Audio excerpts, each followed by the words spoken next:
Welcome to This Explainer. Okay, today we are tackling something huge. We're taking a massive, honestly kind of overwhelming list of 40 disconnected financial rules pulled from some of the greatest money books ever written, and we are synthesizing them into one cohesive, totally hype-free blueprint for building wealth.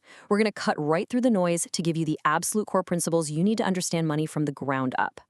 To make this super actionable, we've compressed all those 40 rules down into 5 really simple phases. We're covering mastering your money mindset, building assets, conscious spending, crushing debt and creating luck, and finally, the math of long-term wealth. Let's just dive right in. Starting off with phase 1, master your money mindset. Now, be honest. Have you ever waited an hour in line just to snag a free muffin? Or maybe driven to 3 different stores across town just to save like 60 cents on groceries? Listen, if you do this, you are literally valuing your time at 60 cents an hour. It's a classic poor mentality. A true wealth mentality fiercely protects time. They focus entirely on finding ways to make their hour worth $6,000 instead of clipping pennies. And this brings us to a really vital paradigm shift. Money equals life energy. Cash isn't just paper, right? It's literally the hours of your life stored up. Let's say you earn $5 an hour. That means an $80 leather jacket isn't just $80. It costs 2 full days of your life. When you start looking at your purchases through that lens, you're going to value every single dollar completely differently. The tricky thing is, our brains actually love to play tricks on us through this thing called mental accounting. We put money into imaginary mental folders. You might fiercely protect $2,000 sitting in your savings account, but then blow a $2,000 surprise bonus at work without a second thought. So to hack this weakness, keep your daily spending accounts low and hide the rest in sacred savings folders. Also, try using cash when possible.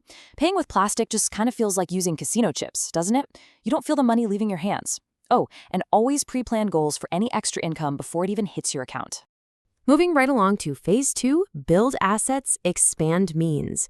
So we've all heard that traditional advice, right? Diversify immediately.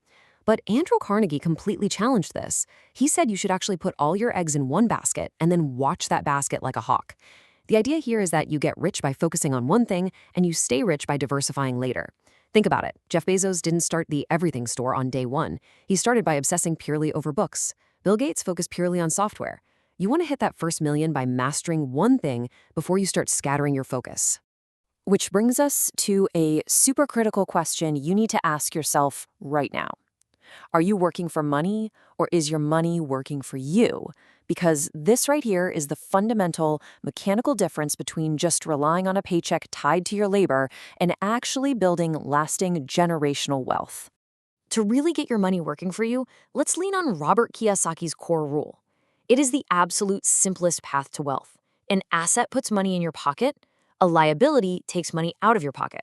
That's literally it. Sounds incredibly simple, right? Yet most people completely ignore this and fill their entire lives with expensive liabilities, totally mistakenly thinking they are assets. Let's look at how this translates into modern opportunity. You could go out and buy a traditional rental property, dropping a massive $12,000 down payment just to squeeze out 40 bucks a month in positive cash flow. Or you could leverage digital products. Creating a YouTube video or writing some software code costs $0 down, has zero marginal cost to replicate, and it can also bring in 40 bucks a month. Using media and code as leverage is an absolute superpower for building up your asset column today. All right, that leads us into phase 3, spend consciously, save automatically. You know, conventional financial gurus will always tell you to cut out all your lattes, but a conscious spending plan, that says you can actually spend extravagantly on the things you truly love, like dining out or buying new tech, as long as you cut costs mercilessly on the stuff you don't care about. It's all about automating your finances. Imagine allocating 50% to fixed costs, 15% to investments, 15% to savings, and leaving a full 20% for pure, guilt-free spending. You get to enjoy today while totally securing tomorrow. Want an even better, highly actionable trick for those big purchases?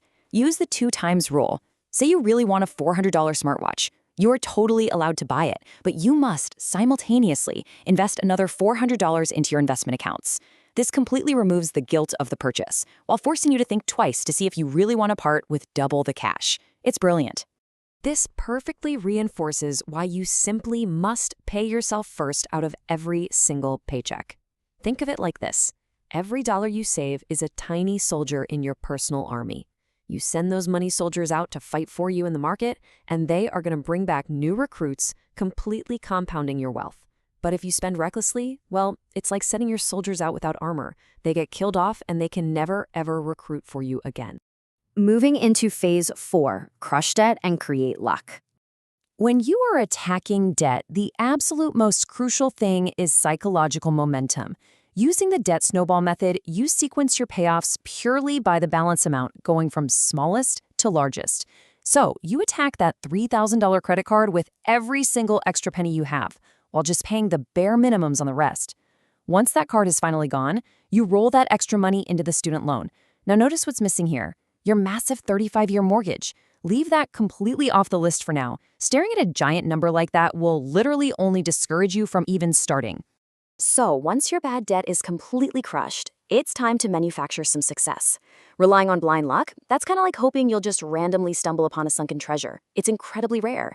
Creating your own luck means becoming the absolute best deep-sea diver in the world. So when someone else finds a treasure they can't reach, you are literally the only person they call.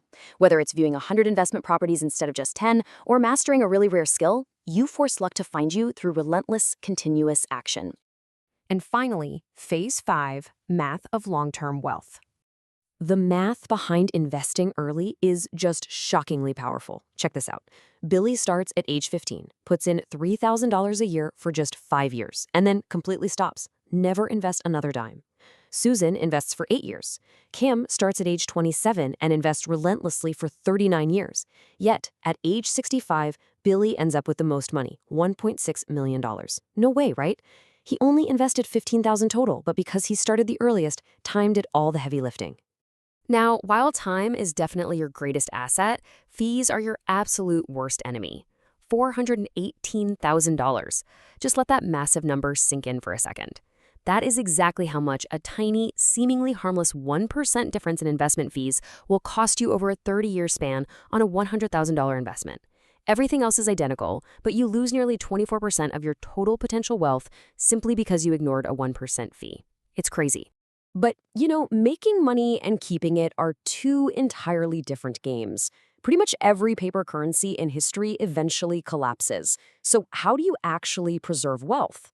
Well, consider this Italian family that kept their wealth intact for over 800 years. We're talking through 31 generations, the Black Death, and 2 world wars. How? They simply split their assets, 1/3 in real estate and land, 1/3 in physical gold, and 1/3 in valuable art. They literally built a physical fortress around their value. But what happens if absolute disaster strikes and you lose all your physical assets? The late great Jim Rohn summarized it perfectly. He said, "When I lost all my money, I realized that I had only lost 10%. The remaining 90% was the skill that would help me rebuild everything." See, true wealth isn't just a stagnant pile of cash. True wealth is the internal capability and the skill to build reliable income streams entirely from scratch. Which leaves us with this final, truly provocative metaphor to close out our explainer today. I want you to think about this. Are you just building a water tank that will eventually inevitably run dry? Or are you taking the time right now to dig a well that will provide for you forever? The 40 rules of money we just structured aren't just neat tips, they are the exact blueprints to help you dig that well. It's time to stop wishing for a lucky lump sum of cash and start building the skills and assets that will flow for a lifetime.